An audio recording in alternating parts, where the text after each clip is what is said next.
मित्रों, क्या आपको पता है कि सर्जरी, जिसका दुनिया में बहुत नाम है, हर एक डॉक्टर का सपना होता है कि वो सर्जन बने। ये सर्जरी विदेशों की देन नहीं है, बल्कि हमारे भारत की देन है।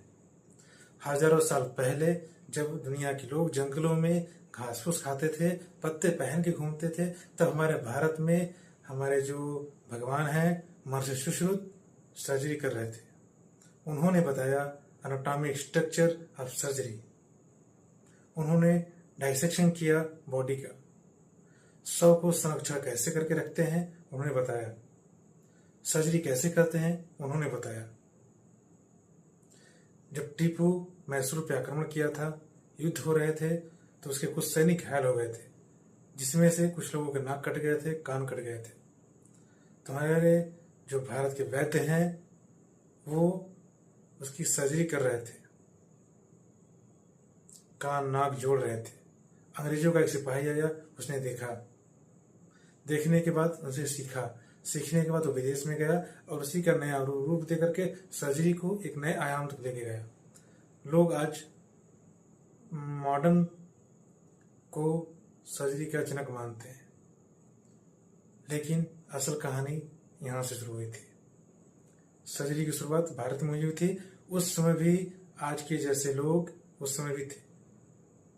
जब लोग आगे बढ़ते थे तो टांग खींचने वाले उनको नीचा दिखाने के लिए तत्पर रहते थे। इसलिए हमारा आयुर्वेद, हमारी सर्जरी पीछे रह गई और विदेश लोग उसकी चीजों को पढ़ करके आगे चले गए। ठीक है दोस्तों, आज भी लोग आयुर्वेद के नाम पे घास फूस जड़ी बूटी के नाम से जानते हैं, लेकिन ऐसा एकदम नहीं है। आयुर्वेद डेवलप हो चुका है। आयुर्वेद की ही देन है कि अब तक की जितनी भी दवाइयां हैं सब आयुर्वेद पे डिपेंड होती हैं। सारी दवाइयां आयुर्वेद से बनाई जाती है। आयुर्वेद ही सबका फादर है।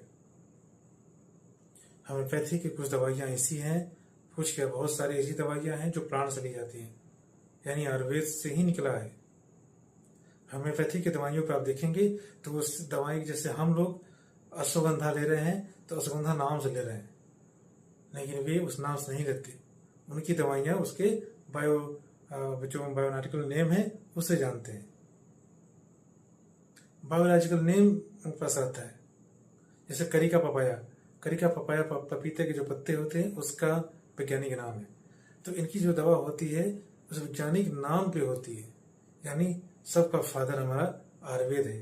तो एक आयुर्वेदाचार्य और विमर्श होने पे कोई शर्म नहीं, हमें गर्व होता है कि हम महर्षि सुश्रुत के चेले हैं।